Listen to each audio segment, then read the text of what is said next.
tiɲɛ kelen tarapu ka kalan hakilima de b'a faamu foli kelen kɔ ka ɲɛsin an limanaw n'a filɛbaa bɛɛ ma bakuruba kuma bɛna tali kɛ ministre des finances Alhussein Sanu ka bataki décret talen ka ɲɛsin Yad ni Amadou Koufa ma n'a sɔrɔ ka mujahidiniw ka jaabi tigɛ o la u bɛna min kɛ Bamako faaba kɔnɔ o kun cɛ ni Burkina VDP ka jatigɛ wale tali ka ɲɛsin wari worodugu gazini dɔw ma ni ɲɔgɔn cɛ dancɛ la n'a sɔrɔ ka tarapu ɲɔgɔn n'an ka espace public jabilali ye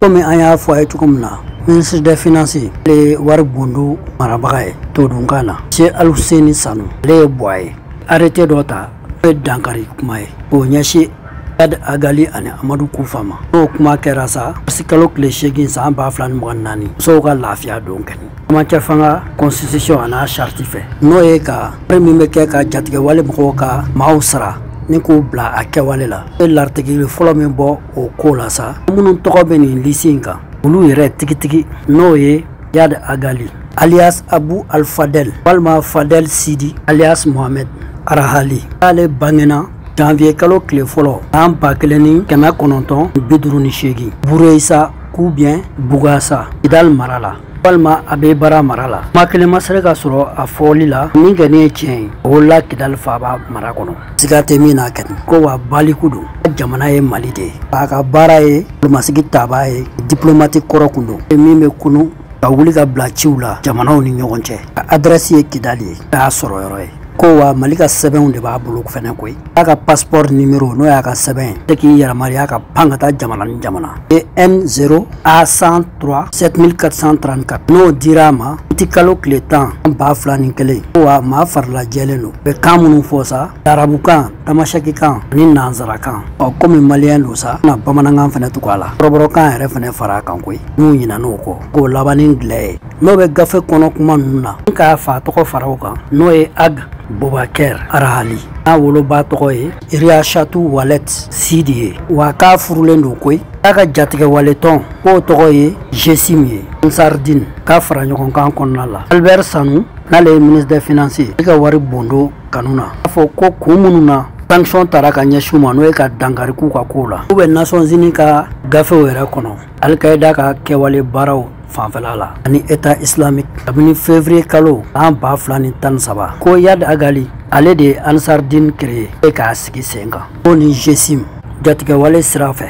kabini san 2017 mars kalo la ko ni mars kalo san 2018 u ye attentat 2 kɛ n'o ye jatigɛ wale koɲɛ 2 ye Wagadugu faaba la ka Tombouctou bureau yɛrɛ n'o y'a baaradaw ye fɛnɛ bunte septembre kalo an 2023 ko bɛɛ revendiquera e ka jatigɛ wale maaw de fɛ n'o ye Jessim maaw ye ko wa k'a bɛ financement caman kɛ ka taa olu kanuya la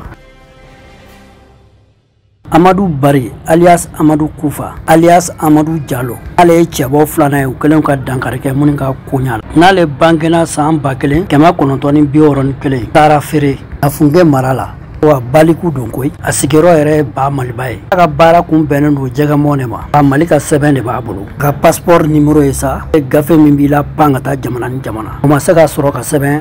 o kɔrɔ an bɛna an pan o yɔrɔ kunna ko maa farilafin don ka dasi ba b'a la a bɛ kan minnu ni kan minnu fɔ sa o ye filakan larabukan ni bamanankan ye nka an yɛrɛ bɛ kɔrɔbɔrɔkan fara sabula bɛɛ bɛ ɲafunke mara don wa k'a furulen don koyi jatigɛ wale tɔn minnu b'a bolo sa an yɛrɛ y'o ɲɛma ye o ye Masina ka yɛrɛma hɔrɔnya tali ye nanzarakan na sa o ye Front de Libération du Masina ye n'a y'o tɔn jɛkulu sigi sen kan janvier kalo tile 25 an 2015 n ka fara ɲɔgɔnya ka ni Jessim maaw ye wa Ansardine kɔrɔ kun don koyi ko ɲangini minnu talen don ka ɲɛsin a ma k'o ye jatigɛ wale kow de ye ani k'u boloma dɛmɛ mututu ko la ko marifa caman b'a bolo kamasɔrɔ o yamaruya t'a bolo k'olu mara ko wa ko bolofara wɛrɛw b'a bolo kɔ kan minnu b'a dɛmɛ kosɛbɛ jatigɛ wale ko in na a kɛlen ka tɔɔrɔ ta ka se jamana ma u ni jamanadenw wa k'a bɛ birisa ɲagami kow caman kɛ k'a ye attaquement caman revendiquer dafɛ jamanaw la ko ni Katiba de Masina fɛnɛ ye revendication caman kɛ attaquement la ba Maliba kɔnɔna la ni Sévaré kan attaquement b'o la ka Mondoro ta fara o kan Yoroso brigade territorial la gendarmerie fara o kan ni ko kuncɛ ni Nampala attaquement ye Segu mara la ni Mali ministre des finances n'o ye Alhussein Sanu ye a y'a décrété sa fɛn fɛn b'u bolo n'o y'u ta ye nanzarakan na k'u ka biɲɛw k'o bɛɛ bɛna minɛ u la tako zaruki ko wa sanction disciplinaire no e lamara nyangini ko be taka nyeshuma ko be lawali afane ni gafen sebendo secrétaire général du ministère de l'économie des finances blale no o barala o nyangini ko lawali ate trapu kalama kono ko publier a boake ki dafa mugu jalana ma mbake banjidi be ka kuma min foni hal ni tim chamane de kunyi sigi kan fo ko be se ko fam o me c'est clair la zeze fo kibe nyangini taka dawka ko fangatila era yi bla nyangini talla ka fanga to era la tabla mujahidina e hakili de kewale jaksi ha gangale kono ulu zame duna se ka trapu kala ya toro de mode kono o te se ka lawale uluka la trapu ka kala ulu zame duna ma ataki miri ki da solo la ki ga sanction jatemle tabla ulu te sanction tay kamo surtout ikele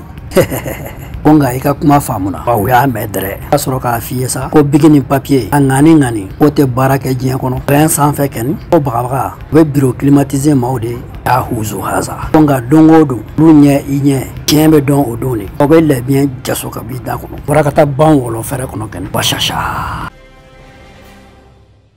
ame soroka mujahidina jonjon ka ciga lame na trapu min kala bamako faba kono dona tawla abla sungalo bi sense ka trapu labana na je ko lame sa abla men da mentik la shasha don mo la ali akura ni bike ni ala sonnama la fi de tin tugune foka sin kana shari'ina o ka sin ka sonni qur'ana shari'i o ka aplika ma jamna konnana jamna tan yoro tan fla bele jelenna afam bele jelenna no kera domina o don de la kele biba o ko don de la fi bina ni ala sonnama halatime mujahiduna fi sabilillah usera yoro bele jelenna bamako faba utuma usera fam bele jelenna abina datugu adonda bele jelenna ana bodaw bele jelenna wa mujahiduna fi sabilillah ubina don bamako dukonna tlefela ani sufela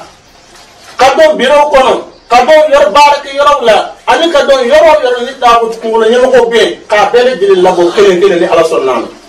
la fi de tin tugune fo do min bi son Allah subhanahu wa ta'ala ka sharia o de ka ke dum ko la no kera domina la fi bi so no kera domina her bi so no kera domina demina o don de la o tumana ne message ayu mun yesi ta o to bere jenem aflama no e population malien mun be asera hakela au ka don ka fo ngana desekera أقسم كان الله سبحانه وتعالى الله سبحانه وتعالى قرآن قرننا ولا تركنوا إلى الذين ظلموا فتمسكوا النار أو كان أقول كتافر موقع مام الناس وكنوك الله تعالى توني نين ينكنا نانونا بصومة ولا نين بارمونو لبنا سيسا أتي يرطي ومغوم وميمي تاغوتو جرفلالا تكا جانتو دي أسيرا حكلا أنغا دونكافو nga soroka trapu kalama la mesa e VDP ma jonjon do ka ciala sele kodowari wurudu ni Burkina Faso danche uzu haza lisa nyagami mi wulle no danche la nga jako lame abla menda e mentik la. Oui, bonjour tout le monde. Voilà, c'est concernant il y a un village de l'Indra que les Ivoiriens avaient occupé depuis l'absence de nos autorités. Voilà, depuis l'apparition des terroristes. Voilà, ils ont occupé un village. Il y a des villages même qu'ils partent, ils font. Et puis déjà même, là où on avait mis, on a vu des réalisations du Burkina, ils ont commencé à saccager ces villages. Et puis quand ils arrivent, ils disent au chef de terre, si tu dis pas que ici c'est la Côte d'Ivoire, ah, nous, votre militaire envoyé à Téni. Et puis les touristes vont venir vous tuer tous. Mais si ici c'est la Côte d'Ivoire, vous allez voir que les touristes ne vont pas venir ici. C'est comme ça qu'ils ont intimidé les villageois. Hein? Et c'est pas facile. Donc c'est comme ça qu'ils ont intimidé les villageois et les chefs de terre. D'autres ont accepté. Vous avez compris, non? Et ils ont commencé, dès qu'ils ont pris la nouvelle, si tu dis tu es d'accord, ils viennent avec des lampadaires, de quoi, qu'ils vont mettre du courant, ils vont tuer le village, ou quoi. Rapidement, au profit quoi. Au moins de 1 an, ils ont tout fait des trucs là. Donc, et puis gâter comment on dit, les tuyaux du château de Ilentra, console tout, avec les bidozers là, qui veulent réparer la voie. Et puis c'est là où il y a les tuyaux qu'on a entirés là, qu'ils ont mis les bidozers là, et aller déterrer tout gâter. Bon, hier, à la rencontre de Ilentra, des VDP sont allés dans le village, comme là-bas, il n'y a pas de truc là. Ils sont allés au village là pour vraiment payer quelque chose, pour voir le village à Dantou. Cigarette. Là-bas maintenant, on les ligote, on les mélote. Que le bill est allé au mai à l'air pour aller demander de quoi. Ils ont ouvert le feu. Dieu merci, on n'a plus de perte en vie humaine. Matin, l'hélico vient avec nos positions de base du bill, il ouvre le feu. Ah bon, comme on ne peut pas se taire, on va te tuer. Ah, ils ont réagi avec le 14-5, la 14-5. Bon, mais Dieu merci, même c'est malheureusement que le souffert n'est pas, ou bien comment on dit, comment on dit, le tueur là, je ne sais pas s'il n'est pas à drogue, ça n'a pas touché, je ne sais pas si ça a eu. Si moi je voulais que comment on dit, on déposait le hélico là. Parce que il y a combien de fois que nous, rien que le 24, il y a les gendarmes ivoiriens qui se sont baladés, venus à Galogouli. On les a interprétés, venus à Kamti ici. Mais les autorités par instruction, on les a remis, ils sont partis sans problème. Mais pourquoi c'est nous, symbole VDP, on part pour écouter, pour vous ouvrir le feu? Quelle intention vous avez à la tête? Et je vous témoigne que la Côte d'Ivoire nourrit les terroristes et les armes. Comme ils ont vu que nous allons conquérir le tueur et le terroriste n'a pas place à s'asseoir, c'est ça le maître a dit que de faire tout possible pour déclencher la guerre, ils vont aider le terroriste à combattre le Burkina Faso. Mais ça, ils se flattent. Ils se flattent parce qu'il y a des villages que la Côte d'Ivoire veut. Je vois les villages qui sont là. Il y a des villages qui sont occupés. Moi, je sais que si la logique voudrait, là-bas, ce n'est pas la Côte d'Ivoire. Tobrekaye, Kolorobo, aller jusqu'à Mossoubou, et puis Anda, revenir là. Ce n'est même pas la Côte d'Ivoire, mais ils ont déjà basé là-bas, et puis former de petits camps là-bas. Mais ils ont vu que là-bas, ça les arrange pas. Ils veulent maintenant prendre Guetakoro, Elentira, Dantou, Mossoubou, Parabro, Zanzi, Anda, Bayani, Tambi, Milipo. C'est des villages qu'ils veulent. Quand même. Hey. Si tu me dis que je suis tombé, je n'ai pas la force. Mais trimballer là, c'est pour unir ma famille. Donc je vais vous dire que la Côte d'Ivoire, nous savons notre premier ennemi actuellement sur Terre. Après le terrorisme, la Côte d'Ivoire est l'élément principal. C'est ce que je voulais vous annoncer comme apport. C'est ce qui est là. Mais ce matin, ils ont envoyé des renforts. Les hélicos sont en train de descendre des gens dans des forêts aux alentours de Elentira. Voilà, ils ont envoyé 4 pick-up, un blindé, premièrement, et puis envoyé 4 pick-up, un Kia, 8 pick-up, un Kia, plus autre chose.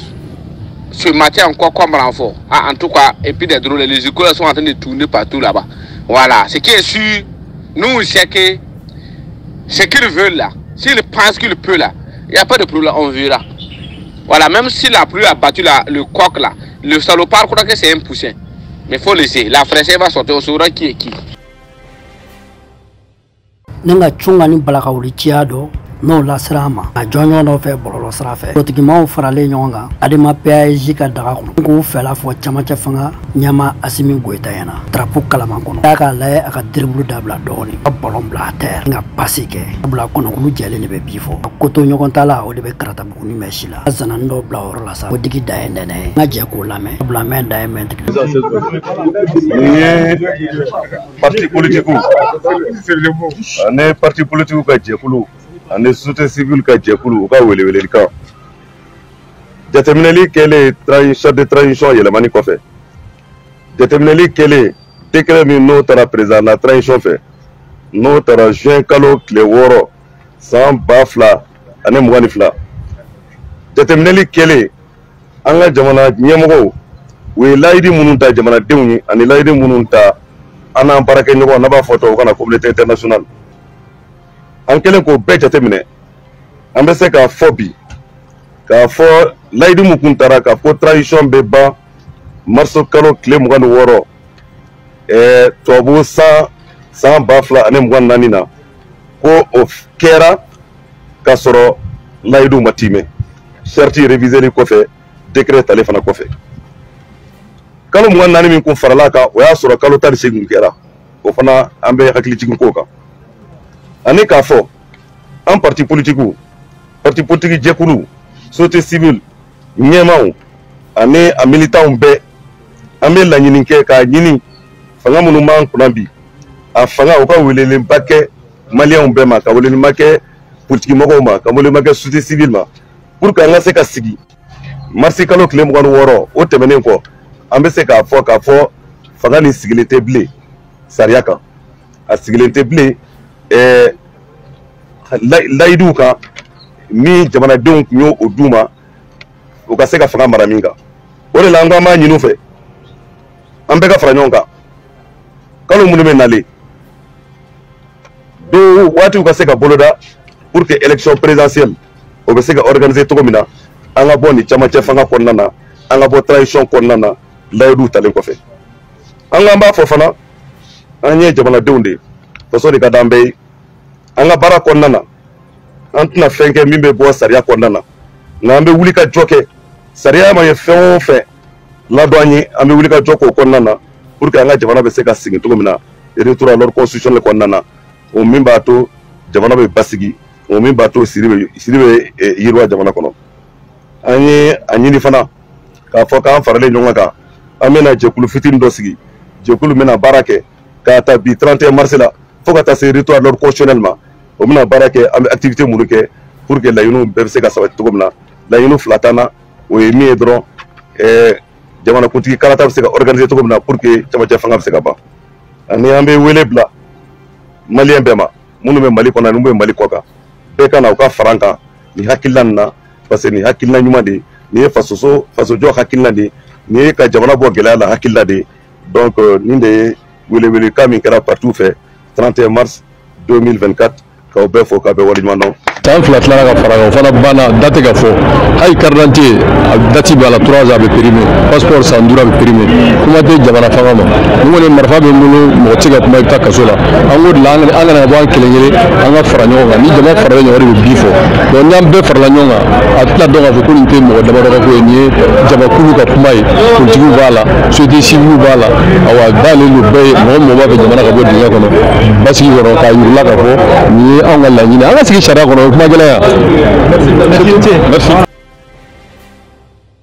The espace pip kadi tro flake kamalen kende do gafe sahalen do bo nganganu ka munu be dusu atu ke kokoji falenga weta l'Europe jamana na atu wera nyini gafe to ko sa partir au périr tigiba yere Jibril Ba anaka jurusra ani bololo sra ye 00223 73 46 56 06 nana esa 00223 60 38 06 32 aya la ɲini ka gafe in san sabula a kɔnɔ ko hakilina ɲuman caman di funangani bagalew ma ŋuna sofelen no wetu kunfɛ ma sɔrɔ baara caman bɛ farafina yan yɛrɛ min bɛ se ka mago jɛ a ye livre in sa ka kalan a galon bonda sabula sa ɲɛfiyɛntɔ balo bɛ masa ala de bolo